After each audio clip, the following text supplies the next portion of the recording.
What I'd like to do today is talk about one of my favorite subjects, and that is the neuroscience of sleep.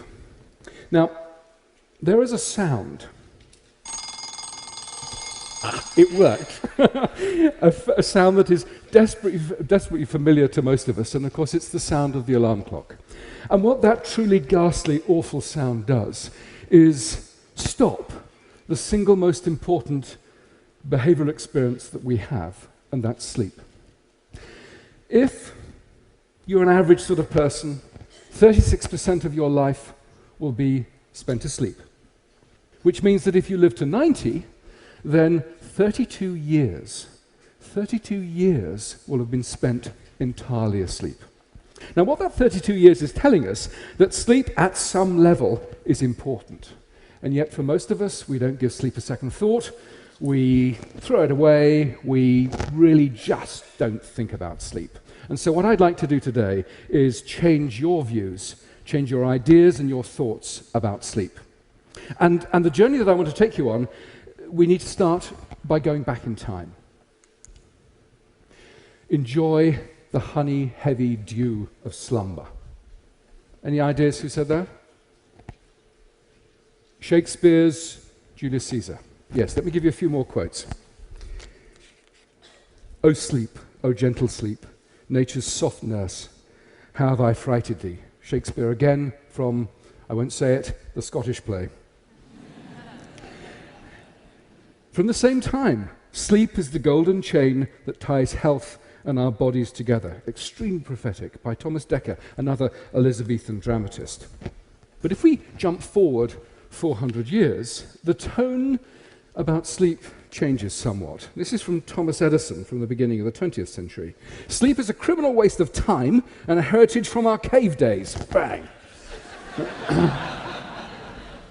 And if we also jump into the 1980s, some of you may remember that Margaret Thatcher was reported to have said, sleep is for wimps. And of course, the infamous, what was his name? The infamous Gordon Gekko from Wall Street said, money never sleeps. What do we do in the 20th century about sleep? Well, of course, we used Thomas Edison's light bulb to invade the night, and we occupied the dark. And in the process of this occupation, we've treated sleep as an illness, almost. We've treated it as an enemy. At most now, I suppose, we tolerate the need for sleep, and at worst, perhaps many of us think of sleep as an illness that needs some sort of a cure. And our ignorance about sleep is really quite profound. Why is it? Why do we abandon sleep in our thoughts? Well, it's because you don't do anything much while you're asleep, it seems. You don't eat, you don't drink, and you don't have sex. Well, most of us anyway. And so therefore it's a complete waste of time, right? Wrong. Actually, sleep is an incredibly important part of our biology, and neuroscientists are beginning to explain why it's so very important. So let's move to the brain. Now, here we have a brain. This is donated by a social scientist, and they said they didn't know what it was or indeed how to use it. So,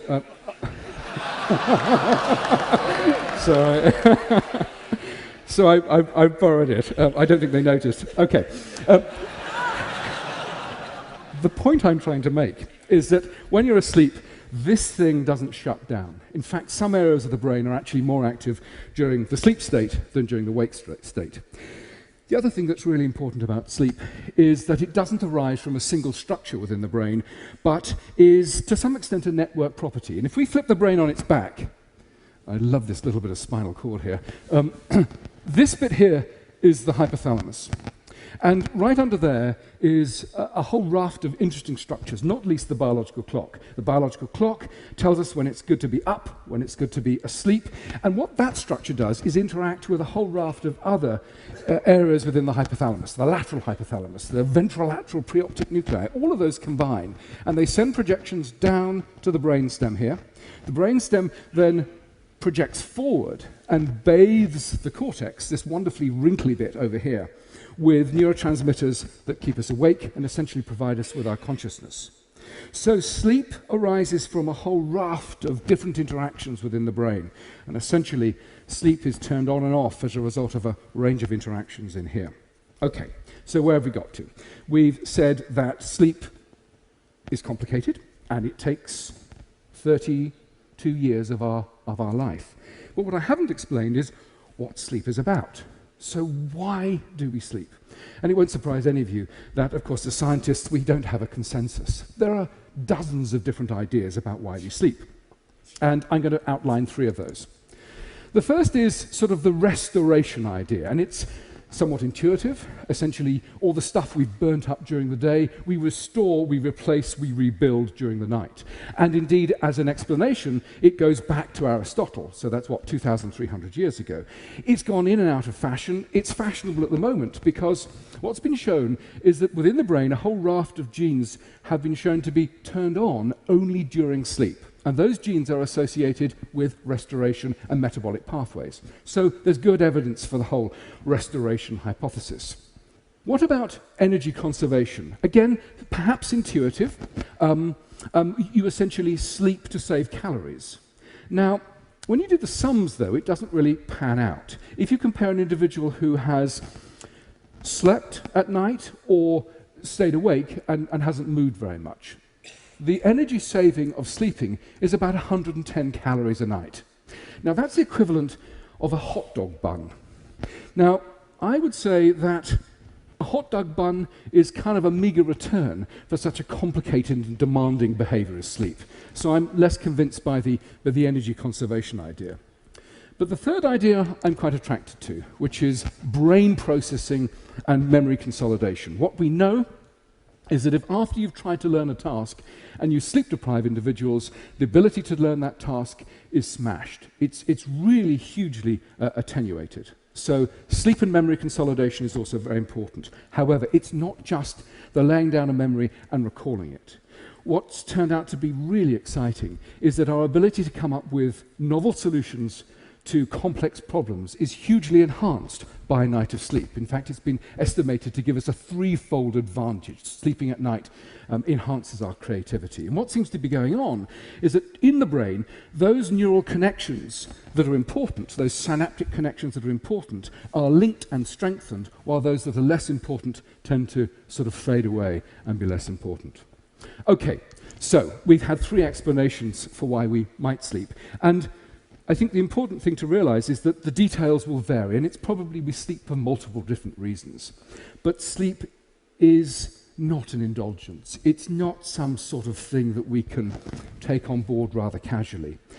I think sleep was once likened to an upgrade from economy to business class, the equivalent of. It's not even an upgrade from economy to first class. The critical thing to realize is that if you don't sleep, you don't fly. Essentially, you never get there. And what's extraordinary about much of our society these days is that we are desperately sleep deprived. So let's now look at sleep deprivation. Huge sectors of society are sleep deprived, and let's look at our sleepometer. So in the 1950s, good data suggests that most of us were getting around about 8 hours of sleep a night. Nowadays, we sleep 1.5 to 2 hours less every night. So we're in the sort of 6.5 hours every night league. For teenagers, it's worse, much worse. They need 9 hours for full brain performance, and many of them on a school night are only getting 5 hours of sleep. It's simply not enough. If we think about other sectors of society, the aged. If you are aged, then your ability to sleep in a single block is somewhat disrupted, and many sleep, again, less than 5 hours a night. Shift work is extraordinary.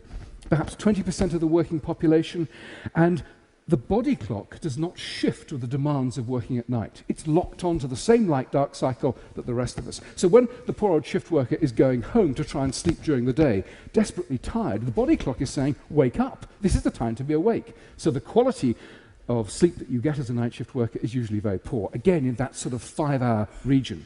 And then, of course, tens of millions of people suffer from jet lag. So who here has jet lag? Well, my goodness gracious. Well, thank you very much indeed for not falling asleep, because that's what your brain is craving. One of the things that the brain does is indulge in microsleeps, this involuntary falling asleep, and you have essentially no control over it. Now, microsleeps can be sort of somewhat embarrassing, but they can also be deadly. It's been estimated that 31% of drivers will fall asleep at the wheel at least once in their life. And in the US, the statistics are pretty good. 100,000 accidents on the freeway have been associated with tiredness, loss of vigilance, and falling asleep. 100,000 a year is extraordinary. At another level of terror, we dip into the tragic accidents at Chernobyl and indeed the Space Shuttle Challenger, which was so tragically lost. And in the investigations that followed those disasters, poor judgment as a result of extended shift work and loss of vigilance and tiredness was attributed to be a big chunk of those disasters. So, when you're tired and you lack sleep, you have poor memory, you have poor creativity, you have increased impulsiveness, and you have overall poor judgment. But my friends, it's so much worse than that. If you are a tired brain, the brain is craving things to make it up. So drugs, stimulants, caffeine represents the stimulant of choice across much of the Western world. Much of the day is fueled by caffeine, and if you're a really naughty, tired brain, nicotine. And of course, you're fueling the waking state with these stimulants, and then of course it gets to 11 o'clock at night, and the brain says to itself, well actually I need to be asleep fairly shortly. What do we do about that when I'm feeling completely wired? Well, of course you then resort to alcohol. Now alcohol, short term, once or twice to use to mildly sedate you, can be very useful. It can actually ease the sleep transition. But what you must be so aware of is that alcohol doesn't provide sleep, a biological mimic for sleep. It sedates you. So it actually harms some of those neural processing that's going on during memory consolidation and memory recall. So it's a short-term acute measure, but for goodness sake, don't become addicted to alcohol as a way of getting to sleep every night. Another connection between loss of sleep is weight gain. If you sleep around about 5 hours of less every night, then you have a 50% likelihood of being obese. What's the connection here? Well, sleep loss seems to give rise to the release of the hormone ghrelin, the hunger hormone. Ghrelin is released, it gets to the brain says, I need carbohydrates. And what it does is seek out carbohydrates, and particularly sugars. So there's our link between tiredness and the metabolic predisposition for weight gain. Stress. Tired people are massively stressed. And one of the things of stress, of course, is loss of memory, which is what I'm sort of just then had a little lapse of. But stress is so much more. So if you're acutely stressed, not a great problem, but it's sustained stress associated with sleep loss that's the problem. So sustained stress leads to suppressed immunity. And so tired people tend to have higher rates of overall infection, and there's some very good studies showing that shift workers, for example, have higher rates of cancer. Increased levels of stress throw glucose into the circulation. Glucose becomes a dominant part of the vasculature, and essentially you become glucose intolerant, therefore diabetes too. Stress increases cardiovascular disease as a result of raising blood pressure. So there's a whole raft of things associated with sleep loss that are more than just a mildly impaired brain, which is where I think most people think that sleep loss resides. So at this point in the talk, this is a nice time to think, well, do you think on the whole I'm getting enough sleep? So quick show of hands. Who feels that they're getting enough sleep here? Oh, well, that's pretty impressive. Good, we'll talk more about that later, about what your tips. So most of us, of course, ask the question, well, how do I know whether I'm getting enough sleep? Well, it's not rocket science. If you need an alarm clock to get you out of bed in the morning, if you are taking a long time to get up, if you need lots of stimulants, if you're grumpy, if you're irritable, if you're told by your work colleagues that you're looking tired and irritable, chances are you are sleep deprived. Listen to them. Listen to yourself. What do you do? Well, and this is slightly offensive, sleep for dummies. Make your bedroom a haven for sleep. The first critical thing is make it as dark as you possibly can, and also make it slightly cool. Very important. Actually, reduce your amount of light exposure at least half an hour before you go to bed. Light increases levels of alertness and will delay sleep. What's the last thing that most of us do before we go to bed? We stand in a massively lit bathroom, we're looking into the mirror, cleaning our teeth. It's the worst thing we could possibly do before we went to sleep. Turn off those mobile phones, turn off those computers, turn off all of those things that are also going to excite the brain.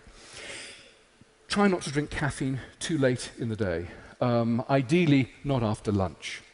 Now, we said about reducing light exposure before you go to bed, but light exposure in the morning is very good at setting the biological clock to the light-dark cycle. So seek out morning light.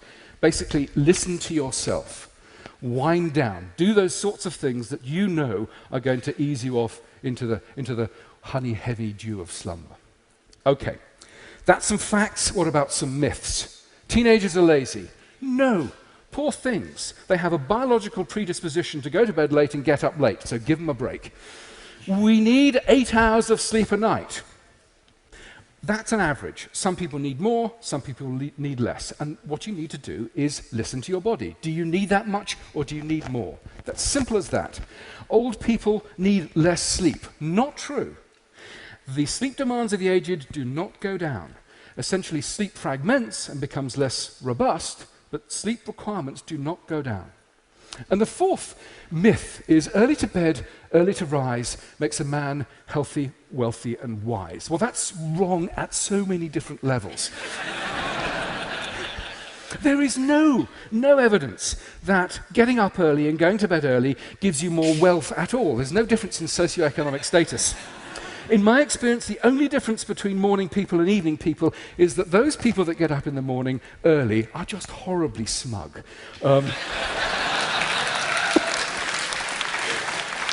Okay, so for the last part, the last few minutes, what I want to do is change gears and talk about some really new and breaking areas of neuroscience, which is the association between mental health, mental illness, and sleep disruption. We've known for 130 years that in severe mental illness, there is always sleep disruption. But it's been largely ignored. In the 1970s, when people started to think about this again, they said, yes, well, of course you have sleep disruption in schizophrenia because they're on antipsychotics. It's the antipsychotics causing the sleep problems, ignoring the fact that for 100 years previously, sleep disruption had been reported before antipsychotics. So what's going on? Lots of groups, several groups, are studying conditions like depression, schizophrenia, and bipolar, and what's going on in terms of sleep disruption. We have a big study, which we published last year, on schizophrenia, and the data were quite extraordinary. In those individuals with schizophrenia, much of the time they were awake during the night phase, and then they were asleep during the day. Other groups showed no 24-hour patterns whatsoever. Their sleep was absolutely smashed, and some had no ability to regulate their sleep by the light-dark cycle. They were getting up later and later and later and later each night. It was smashed. So what's going on? And the really exciting news is that mental illness and sleep are not simply associated, but they are physically linked within the brain. The neural networks that predispose you to normal sleep give you normal sleep, and those that give you normal mental health are overlapping. And what's the evidence for that?